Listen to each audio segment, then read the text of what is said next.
வணக்கம். இது Tamil tech energy. நண்பா, நாம இன்னைக்கு பார்க்க போகிறது TNPSC group 4 and VO exam. அதாவது ஆன்லைனில் எப்படி ஒன் டைம் ரெஜிஸ்ட்ரேஷன் பண்ணுறது. அந்த ஒன் டைம் ரெஜிஸ்ட்ரேஷன் பண்ணதுக்கு அப்புறமா தான் நீங்கள் ஆன்லைனில் அப்ளை பண்ணவே முடியும். பட் அதுக்கான வீடியோ தான் பார்க்க போகிறோம். ஃபஸ்ட்டு ஒன் டைம் ரெஜிஸ்ட்ரேஷன் எப்படி பண்ணுறது அதை பற்றின வீடியோ தான் பார்க்க போகிறோம். அதுக்கு நம்ம தமிழ் டெக் எனர்ஜி சேனலை சப்ஸ்கிரைப் பண்ணிக்கோங்க. ஃபஸ்ட்டாக நீங்கள் இந்த வெப்சைட் விசிட் பண்ணிக்கோங்க. நான் இந்த வெப்சைட்டோட லிங்க்கு கீழே டிஸ்கிரிப்ஷனில் நான் கொடுத்துருக்கேன். இந்த வெப்சைட் வந்தோடனே ஃப்ரண்ட் வியூ இப்படி தான் இருக்கும். இங்கே பார்த்தீங்க அப்படின்னா உங்களுக்கு ஜூம் பண்ணி காமிரும். இது மொபைல்லே நீங்கள் பண்ணிக்கலாம். லேப்டாப்லாம் எதுவும் தேவையில்ல. ஸ்மார்ட் ஃபோன் இருந்தால் உங்கள்கிட்ட அதிலே பண்ணிக்கலாம். ரெஜிஸ்ட்ரேஷன் பண்ணிக்கலாம். இங்கே பார்த்தீங்க அப்படின்னா இங்கே ஒன் டைம் ரெஜிஸ்ட்ரேஷன் அப்படின்னு இருக்கும். அந்த ஒன் டைம் ரெஜிஸ்ட்ரேஷனை நீங்கள் கிளிக் பண்ணிக்கோங்க. கிளிக் பண்ணிங்க அப்படின்னா நெக்ஸ்ட் பேஜ் லோட் ஆகும். நெக்ஸ்ட் பேஜ் லோட் ஆனோடனே இந்த மாதிரி ஒரு பேஜ் இருக்கும். 2 பேஜ் இருக்கும். Already one time registration candidate அப்படின்னு இருக்கும். இல்லை புதிதாக நிரந்தர பதிவு, அதாவது நியூ யூசர், அதாவது நீங்கள் நியூ யூசர் தான். அதனால் இந்த நியூ யூசரை கிளிக் பண்ணிக்கோங்க. அதை கிளிக் பண்ண உடனே அடுத்த பேஜுக்கு விசிட் ஆகும். அதாவது ஒன் டைம் ரெஜிஸ்ட்ரேஷன் பேஜுக்கு விசிட் ஆகும்.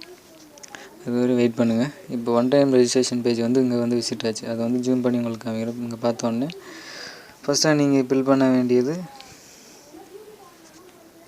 ஃபஸ்ட்டு அங்கே பார்த்திங்க அப்படின்னா உங்களுடைய இனிஷியல் இங்கே டைப் பண்ணணும். அதாவது ஜூம் பண்ணி காமிக்கிறேன். இங்கே ஃபஸ்ட்டு உங்கள் இனிஷியல், அப்புறம் உங்களுடைய நேம், அது எல்லாமே கேபிட்டல் லெட்டர் டைப் பண்ணிக்கோங்க. இங்கே ஃபாதர் நேமோட இனிஷியல், செகண்டாக பார்த்திங்கன்னா ஃபாதர் நேம். நீங்கள் அதுக்கு முன்னாடி இங்கே ரெட் கலரில் ஸ்டார் போட்டுருக்குதுங்க பாருங்கள். அந்த ஸ்டார் மட்டும்தான் கன்ஃபார்மாக ஃபில் பண்ணி ஆகணும். மற்றது உங்களுக்கு தெரிஞ்சால் ஃபில் பண்ணுங்கள்லாம் விட்டுருங்க. அதுக்கப்புறம் உங்கள் ஃபாதர் நேமோட இனிஷியல், அப்புறம் உங்கள் ஃபாதரோட நேமு, இங்கே உங்களுடைய டேட் ஆஃப் பர்த் ஃபில் பண்ணிக்கோங்க. இங்கே உங்களுடைய ரெஜிஸ்டர் நம்பர், அதாவது எஸ்எஸ்எல்சி நீங்கள் படித்து முடிச்ச சர்டிஃபிகேட்டில் பாட்டமில் பார்த்தீங்க அப்படின்னா ஒரு எஸ்எஸ்எல்சி ரெஜிஸ்ட்ரேஷன் நம்பர் ஒரு 7 டிஜிட்டில் இருக்கும். அதை இங்கே டைப் பண்ணிக்கோங்க. அப்புறம் நீங்கள் எந்த இயர் பாஸ் ஆனீங்க, இந்த பாசிங் சர்டிஃபிகேட் அந்த மந்த்து அண்ட் இயர் இங்கே எழுதிக்கோங்க. அப்புறம் உங்களுடைய போர்டு, ஸ்டேட் போர்டா இல்லை சிபிஎஸ்ஸா அந்த மாதிரி சூஸ் பண்ணிக்கோங்க. நீங்கள் எந்த போர்டில் படிச்சிங்களோ அந்த போர்டு. அப்புறம் உங்களுடைய இமெயில் ஐடி கொடுத்துக்கோங்க. கீழே கன்ஃபார்ம் இமெயில் ஐடி கேட்கும். அது திரும்ப டைப் பண்ணிக்கோங்க. மொபைல் நம்பர் திரும்ப கன்ஃபார்ம் மொபைல் நம்பர் கேட்கும். அதையும் டைப் பண்ணிக்கோங்க.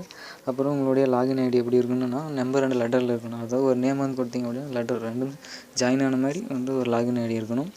நீங்கள் அதை என்ட்ரு பண்ணிக்க. அப்புறம் பாஸ்வேர்டு அதே போல் அல்பா நியூமெரிக் பாஸ்வேர்டு இருக்கணும். அதாவது நம்பர், லெட்டர், கேரக்டர் 3 சேர்ந்த மாதிரி இருக்கணும். அல்பா நியூமெரிக் பாஸ்வேர்டுன்னு சொல்லுவோம். திரும்ப ரீடைப் பண்ணிக்கோங்க அந்த பாஸ்வேர்டு.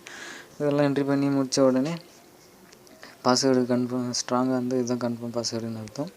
இங்கே அப்புறம் பட்டன் பார்த்தீங்கன்னா சப்மிட் பட்டன், அதை கொடுத்துட்டீங்க அப்படின்னா உங்களுக்கு சப்மிட் கொடுத்தோடனே ஒரு கன்ஃபார்ம் ஆயிடுச்சு அப்படின்னு உங்களுக்கு ஒரு இன்ஃபர்மேஷன் மெசேஜ் டிஸ்பிளே ஆகும். அது ஒன் டைம் ரெஜிஸ்ட்ரேஷன் பண்ணி முடிச்சிட்டோம் அப்படின்னு உங்கள் மொபைல் நம்பருக்கு ஓடிபி ரிசீவ் ஆகும். இதன் மூலமாக நீங்கள் ஒன் டைம் ரெஜிஸ்ட்ரேஷனை கம்ப்ளீட்டாக முடிச்சிடலாம். இதுக்கப்புறமா டைரெக்டாக நீங்கள் போய் லாகின் பண்ணி அப்ளை பண்ணிக்கலாம். ஃப்ரெண்ட்ஸ், இந்த வீடியோ உங்களுக்கு பிடிச்சிருந்தா அப்படி எல்லோரும் ஷேர் பண்ணுங்கள். மறக்காம நம்ம சேனலை சப்ஸ்கிரைப் பண்ணிக்கோங்க. மீண்டும் அடுத்த ஒரு நல்ல வீடியோ உங்களை நான் சந்திக்கிறேன். Thank you friends.